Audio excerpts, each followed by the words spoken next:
మాట్లాడాల్సిందిగా కోరుతున్నాను. జై తెలంగాణ, జై తెలంగాణ. 2 నిమిషాలు దయచేసి అందరూ నిశ్శబ్దంగా ఉంటే.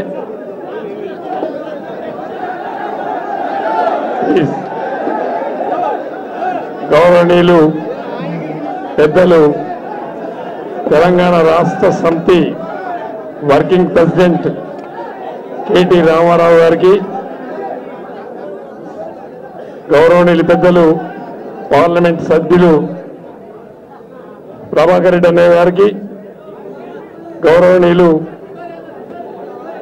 ఎమ్మెల్సీ భూపతి రెడ్డి అన్నయ్య గారికి, గౌరవనీయులు ఎమ్మెల్యే జీవన్ రెడ్డి గారికి, గౌరవనీయులు పెద్దలు శ్రీనివాస్ రెడ్డి అన్నయ్య గారికి, గౌరవనీయులు పెద్దలు మా ఎలక్షన్ అన్నయ్య గారికి, గౌరవనీయులు పెద్దలు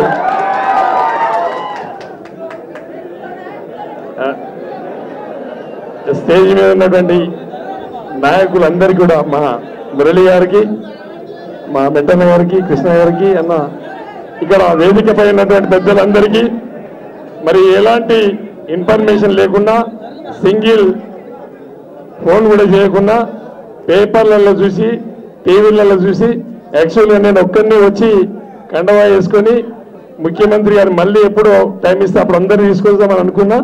మరి పొద్దున రామన్న ఒక సింగిల్ ఫోన్ చేసి వచ్చే వాళ్ళని రమ్మని చెప్పాను. ఒక 15 మందికి చెప్పడం వల్ల మీరు కనీసం ఇంతమందికి రావడం, మీ అందరికీ నేను నా శిరస్సు వంచి నమస్కారాలు తెలియజేసుకుంటూ, ముఖ్యంగా నాకు రామన్న 2009లో రమ్మన్నాడు, రాలేదు. 2014లో రమ్మంటే రాలేదు. 2018లో రమ్మంటే కూడా నేను రాలే. ఈసారి లాస్ట్కి నువ్వు వస్తావా లేదా అని సంగతి ఏంటంటే తప్పకుండా వస్తున్నా అని చెప్పి ఆ ఇచ్చిన మాట కట్టుబడి రావడం జరిగింది. తెలంగాణ రాష్ట్రాన్ని సాధించినటువంటి గౌరవనీయులు పెద్దలు కేసీఆర్ గారు రెండవసారి కూడా భారీ మెజార్టీతోని దాదాపు 88 స్థానాలు కైవసం చేసుకొని ముఖ్యమంత్రి గారు ఇచ్చినటువంటి సంక్షేమ పథకాలు పేద ప్రజలకి నేరుగా జేబులలోకి వెళ్ళినాయి. రైతు బీమా, రైతు బంధు, పెన్షన్, వాటర్ గిడ్డు, యాదవులకి గొర్రెలే కానీ, రైతులకు బర్రెలే కానీ ఏది ఇచ్చినా కూడా నేరుగా ముఖ్యమంత్రి గారు ఇచ్చిన పథకాలన్నీ పేద ప్రజలకి నడమ ఎలాంటి బ్రోకర్ లేకుండా జేబుల్లోకి వెళ్ళినాయి. కాబట్టి మొన్నటి ఎలక్షన్లో ఎక్కడ చూసినా భారీ మెజార్టీని ఇచ్చినటువంటి ప్రజలు ముఖ్యమంత్రి గారు తీసుకున్న సంక్షేమ పథకాలకి ఓట్లు వచ్చినాయి.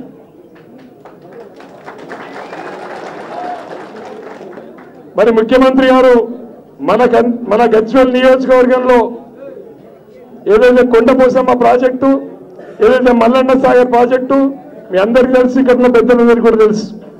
నేను రైతుల కోసం విరివిగా పోరాటం చేసిన, లాఠీ దెబ్బలు తిన్నా, జైలుకు వెళ్ళినా, కేసులు పెట్టించుకున్నా. అయినా కూడా మల్లన్న సాగర్లో ఉన్నటువంటి రైతాంగం ముఖ్యమంత్రి గారికి ఓట్లేసారు. కొండపోసమ్మ ప్రాజెక్టులో ఉన్నటువంటి రైతాంగం ముఖ్యమంత్రి గారికి ఓట్లేసారు.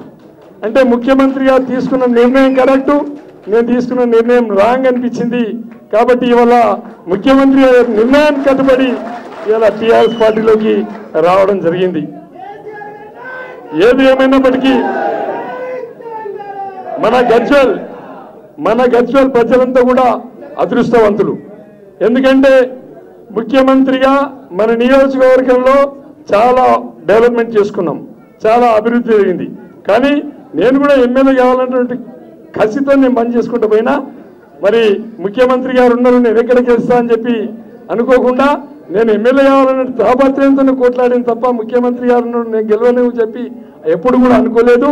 మరి ఏదేమైనప్పటికీ ఇవాళ రామన్న ఎన్నోసార్లు చెప్పినప్పటికీ కూడా నేను రాలేకపోవడం నా దురదృష్టకరం. నేను వచ్చి ఉంటే నేను ఎంతో లబ్ధి పొంది ఉండేవాడిని. ఇవాళకైనా మరి రామన్న గారి ఆధ్వర్యంలో, ముఖ్యమంత్రి గారి ఆధ్వర్యంలో వాళ్ళ టీఆర్ఎస్ పార్టీలో నన్ను ఆహ్వానించినందుకు తప్పకుండా పార్టీ ఎలాంటి పని ఒప్పజెప్పినా 6 నిమిషాలు కష్టపడి పార్టీకి మరి రామన్నకి అట్లా ముఖ్యమంత్రి గారికి మంచి పేరు ప్రతిష్టలు తేవడానికి కృషి చేస్తా అని చెప్పి సందర్భంగా తెలియజేసుకుంటూ నాకు ఇచ్చినటువంటి ఈ అవకాశానికి కృతజ్ఞతలు. జై తెలంగాణ, జై రామన్న, జై కేసీఆర్.